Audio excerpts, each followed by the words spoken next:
Good morning my dear students. आज जो topic हम पढ़ने जा रहे हैं so it is about what is ammeter and what is voltmeter and both of them can be derived from galvanometer. So we have learned what is a galvanometer, and now today we are going to see how to make voltmeter and ammeter from galvanometer. So please listen this very carefully. Actually galvanometer जो हमने देखा है पहले, ये galvanometer actually ammeter ही है, क्योंकि galvanometer क्या करता है बेटे, करंट को डिटेक्ट करता है और उसको मेजर भी करता है. Galvanometer detects the current, that is current, but as well as it measures the current, वो करंट को मेजर भी करता है. तो इसका मतलब ये हुआ कि galvanometer is also an ammeter. तो अब अगर इसका रेंज हमें बढ़ाना है, मान लो कि ये गैल्वेनोमीटर है आपका, this is your galvanometer, and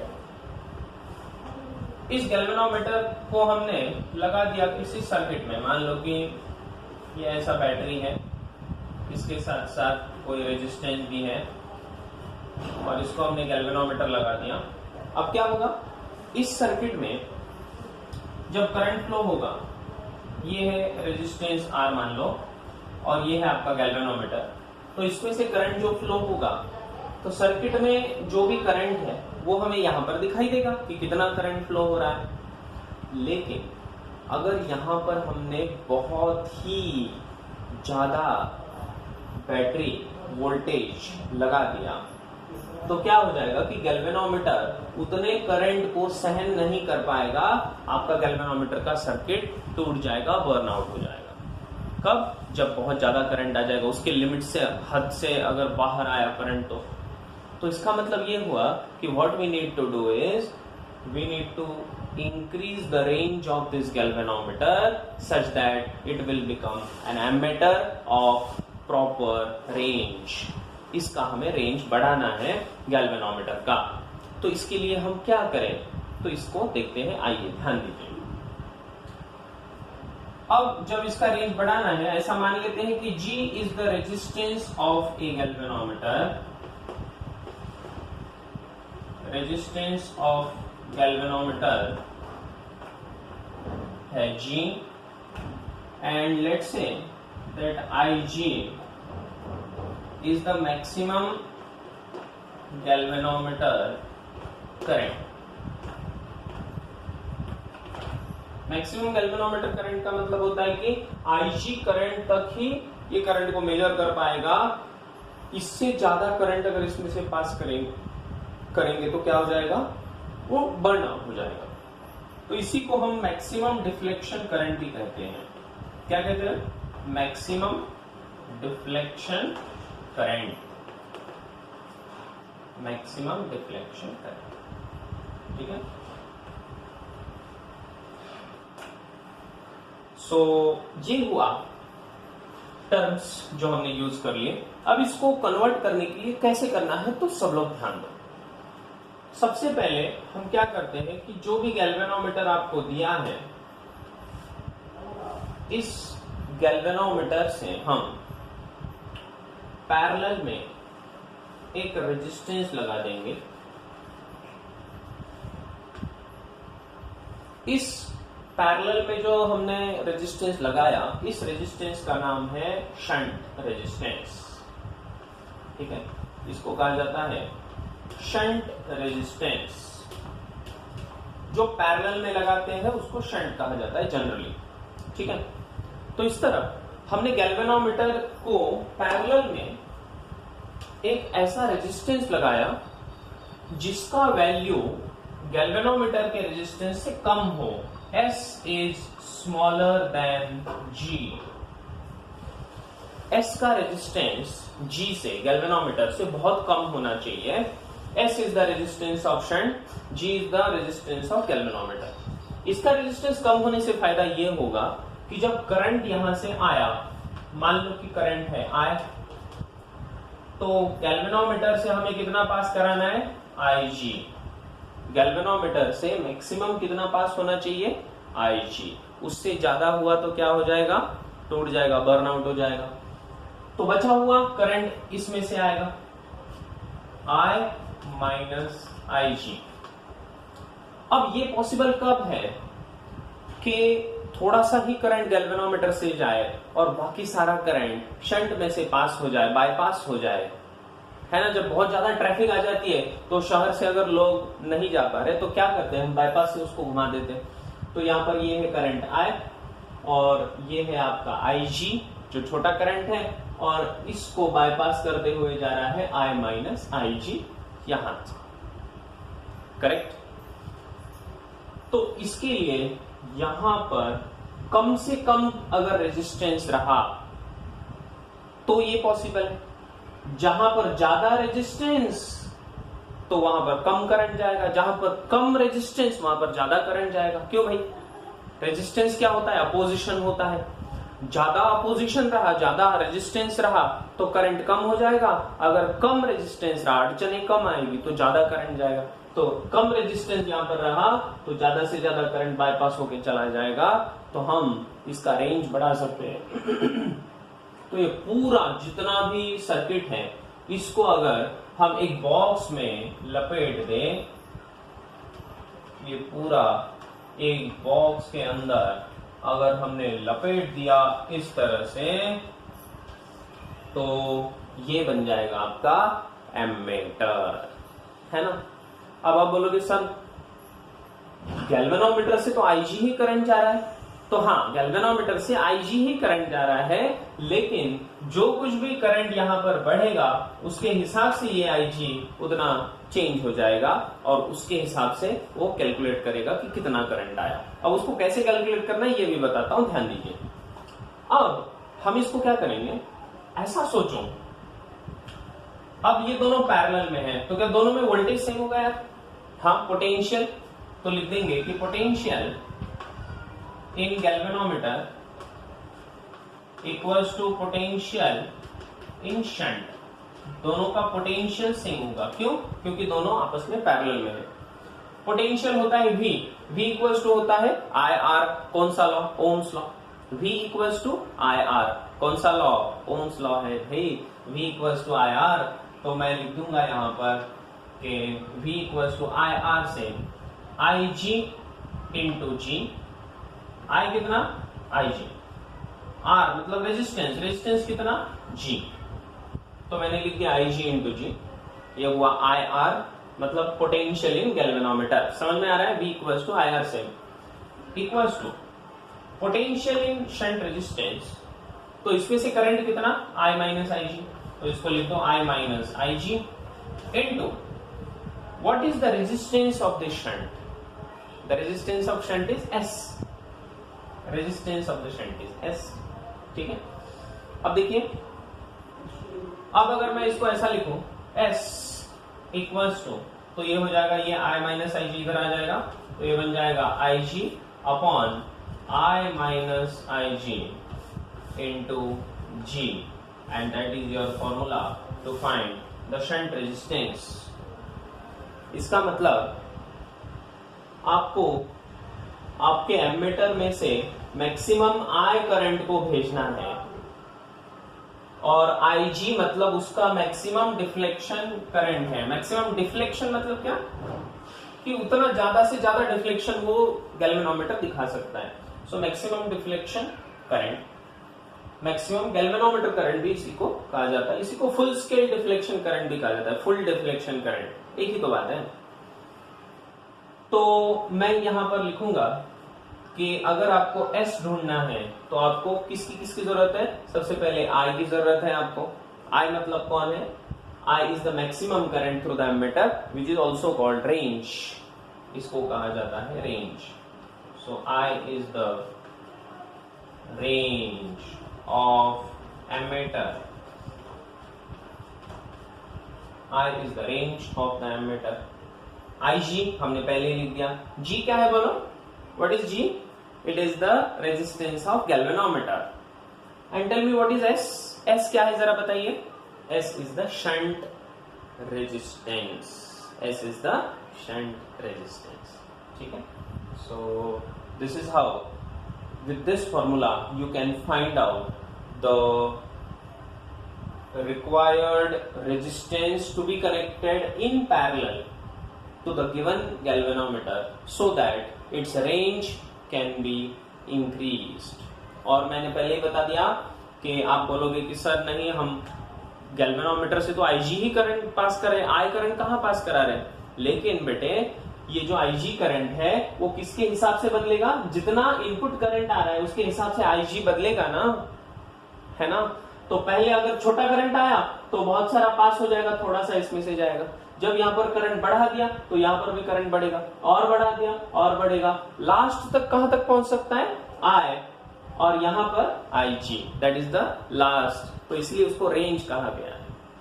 क्या ये समझ में आया? ओके, सो इसको आप फटाफट लिख लो.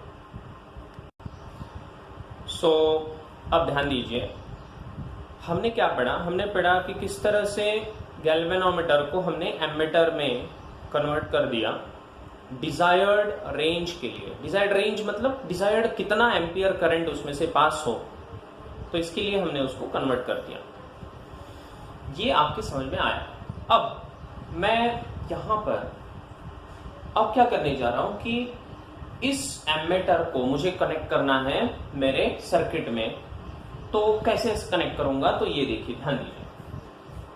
सो connecting ammeter in circuit. Connecting the ammeter in the circuit. अगर आपका एमीटर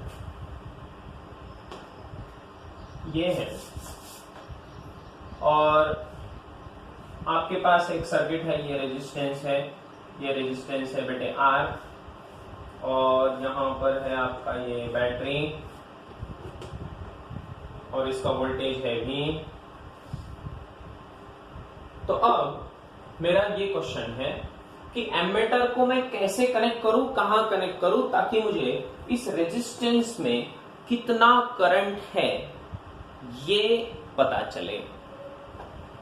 देखिए, मेरा क्वेश्चन ये है कि मेरे पास एमीटर नाम का इंस्ट्रूमेंट है जो अभी अभी हमने बनाया. वो जो डॉटेड लाइन के अंदर पूरा जो बॉक्स था जिसमें एक गैल्वेनोमीटर है और उसको पैरेलल में हमने एक शंट रेजिस्टेंस लगा दिया, वो पूरा जो सिस्टम है वो है एमीटर. उस एमीटर को हम दिखाते हैं A इस सिंबल से, ऐसे A और उसके बाजू में गोल, जिसको एमीटर कहते हैं.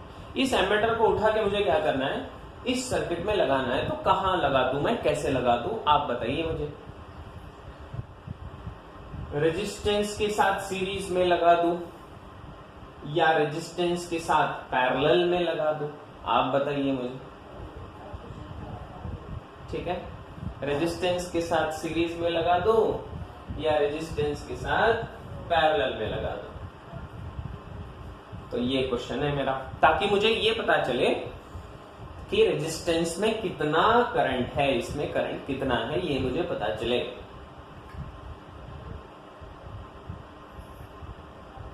यस? तो देखिए यहां पर बेटे, अगर मैं ऐसा बोलूं कि ये आपका रेजिस्टेंस यहां पर जो है, इस रेजिस्टेंस को मैं इसको सीरीज में अगर लगा दूं तो क्या होगा? देखिए, मैंने इसको सीरीज में लगा दिया,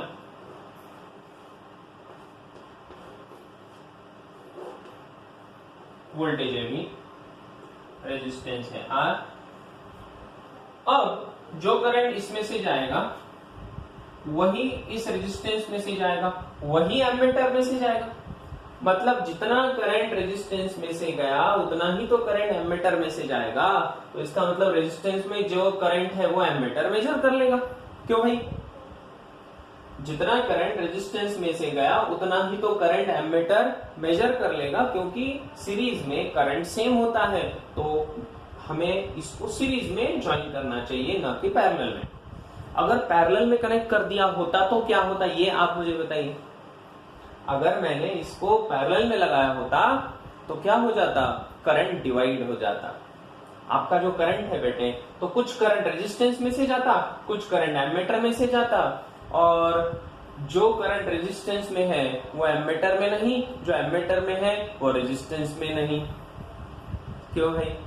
तो इसका मतलब कि आपको एमीटर को पैरेलल में कनेक्ट करने से फायदा नहीं होगा। आप उसको पैरेलल में कनेक्ट नहीं कर सकते, किया तो आपका रीडिंग गलत आएगा। रेजिस्टेंस में जो करंट है वो एमीटर में नहीं होगा, इसलिए एमीटर को हमेशा सीरीज में ही कनेक्ट करना है। तो ये सबसे पहली बात हो गई। अब दूसरी बात, सबसे इंपॉर्टेंट बात ध्यान दीजिए। दूसरी इंपॉर्टेंट बात यह है कि जब रेजिस्टेंस को सीरीज में हमने एमीटर लगा दिया, तब रेजिस्टेंस में जो पहले करंट था, क्या अभी भी वही करंट रहेगा? देखिए फॉर एग्जांपल, जब सीरीज में यहां पर ये सिर्फ रेजिस्टेंस था, तब मान लो कि सर्किट में करंट था I, और अपने फॉर्मूले से ओम्स लॉ के अनुसार V इक्वल्स टू होता है I इंटू R। क्यों भाई? V इक्वल्स टू होता है IR, तो I क्या हो जाएगा, V डिवाइड बाय R, ये हो जाएगा I। लेकिन अब जब मैंने एमीटर को लगा दिया, तो क्या एमीटर का कुछ रेजिस्टेंस रहेगा? हाँ, एमीटर को कुछ ना कुछ तो रेजिस्टेंस रहेगा ना, क्योंकि उसके अंदर गैल्वेनोमीटर है, क्योंकि उसके अंदर शंट भी है। तो अब जब मैंने इसको सीरीज में लगा दिया, अब इस सर्किट में क्या करंट I है? नहीं है। अब इस सर्किट में करंट कितना है? I डैश, और वो I डैश कितना हो जाएगा? I dash equals to V divide by R plus A। Resistance of this is R, resistance of ammeter को हमने मान लिया A। एमीटर का रेजिस्टेंस मैंने मान लिया A। A is the resistance of ammeter. तो अब जो करंट रहेगा बेटा, वो रहेगा V by R plus A, क्योंकि टोटल रेजिस्टेंस कितना बन गया? R प्लस A बन गया। इसका मतलब ये हुआ कि अब जब मैं अकेला रेजिस्टेंस था तो करंट था I, जब ये एमीटर आ गया तब करंट आपका बदल गया। मतलब आपको मेजर करना था I, आपने मेजर कर लिया I डैश। वाह भाई वाह, आपको मेजर करना था I, आपने मेजर कर लिया I डैश। क्या बात है, कितना बढ़िया। तो इसका मतलब गलत हो गया, गलत हो गया। तो फिर गलत हो गया तो फिर क्या उपाय है सर? तो जरा उपाय भी बताइए कि क्या करना चाहिए।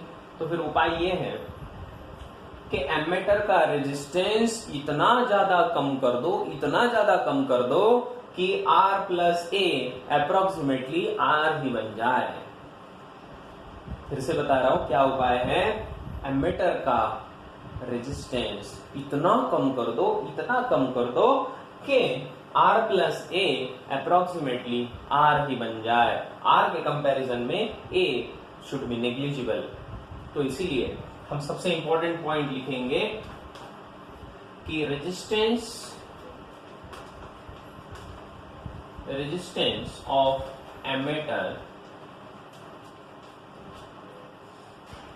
should be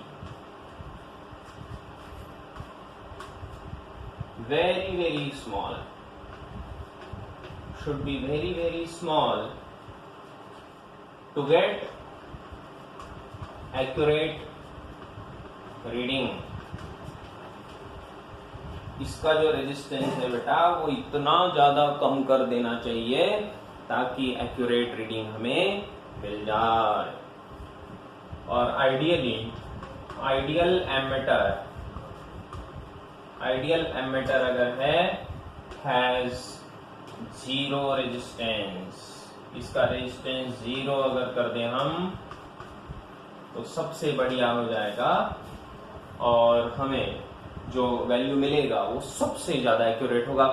कब ये 0 होगा। क्यों? क्योंकि ये r प्लस ए मतलब r प्लस जीरो r मतलब i dash v by r, मतलब वही तो ओरिजिनल रीडिंग था अपना, यही तो हमें चाहिए था।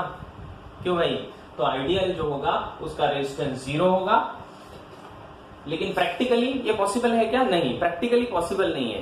तो प्रैक्टिकली क्या किया जाता है? जितना कम हो सके उतना कम, जितना कम हो सके उतना कम। ये पॉइंट समझ में आया सबके? तो अब advantages of shunt resistance, advantages of shunt resistance in ammeter.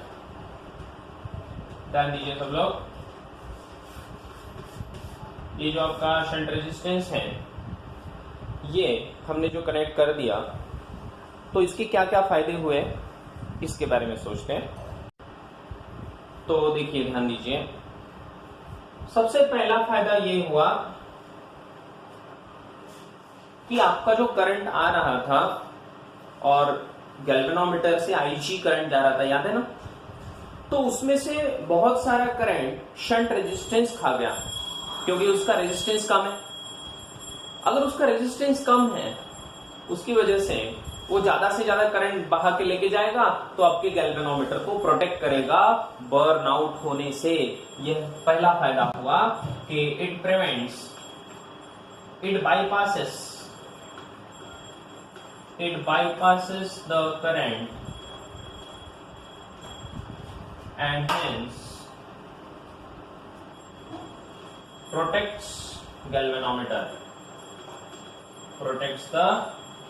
galvanometer from burning।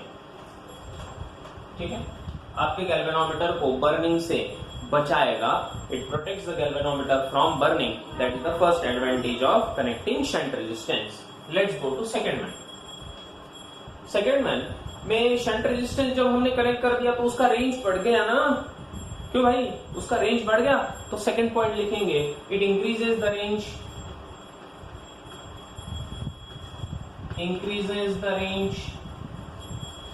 Of ammeter. Ammeter का रेंज बढ़ाएगा ये। ठीक है, जितना ज्यादा करंट वो बाईपास करके लेके जाएगा उतना ज्यादा करंट हम उसमें पुट अप कर सकते हैं, तो इसलिए उसका रेंज बढ़ गया। और तीसरा फायदा ये हुआ कि जब आपने शंट रेजिस्टेंस लगा दिया तो पैरेलल में जो इफेक्टिव रेजिस्टेंस है वो घट जाता है। पैरेलल कॉम्बिनेशन में हमेशा रेजिस्टेंस घट जाता है ना, तो रेजिस्टेंस कम हो जाता है। तो यही तो हमें चाहिए था, हमें आइडियल एमीटर का रेजिस्टेंस 0 कराना था, लेकिन शंट रेजिस्टेंस उसको कम से कम करेगा। तो ये तीसरा फायदा भी हुआ, इट रिड्यूसेस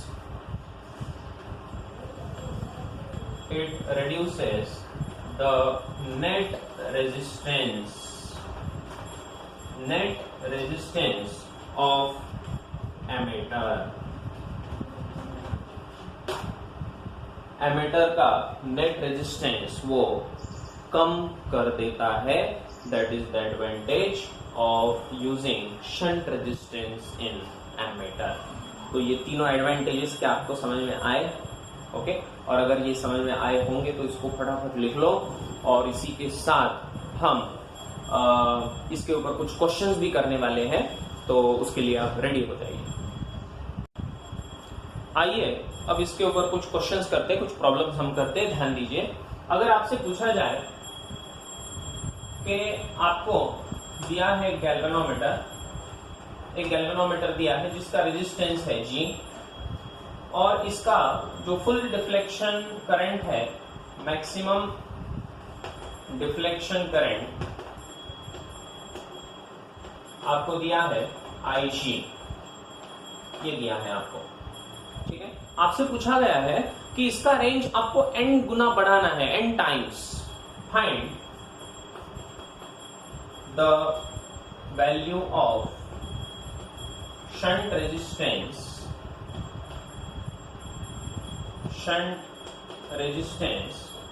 रिक्वायर्ड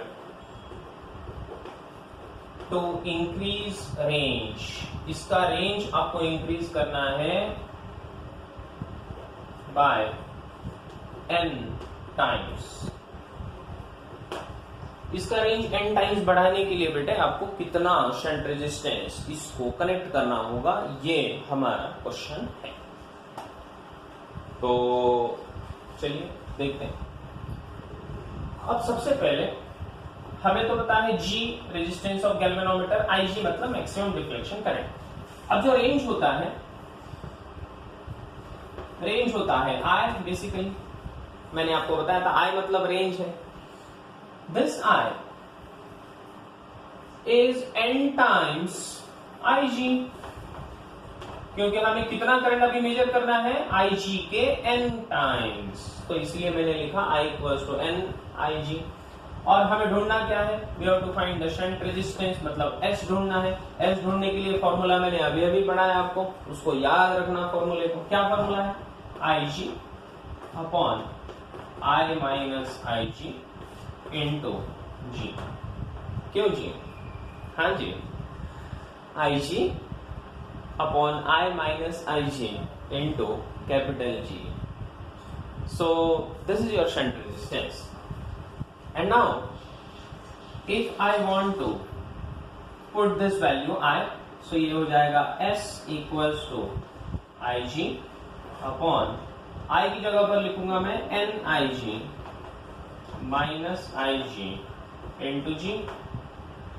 ठीक है, इनमें से कॉमन क्या आएगा, IG, और कैंसिल भी हो जाएगा। देखो ये IG कॉमन आके कैंसिल भी हो गया, तो बचा क्या, S equals to, this will become 1 upon n minus 1 into G, 1 upon n minus 1 into G। मतलब this is your answer, that when you want to increase the range n times, you have to apply shunt resistance in parallel।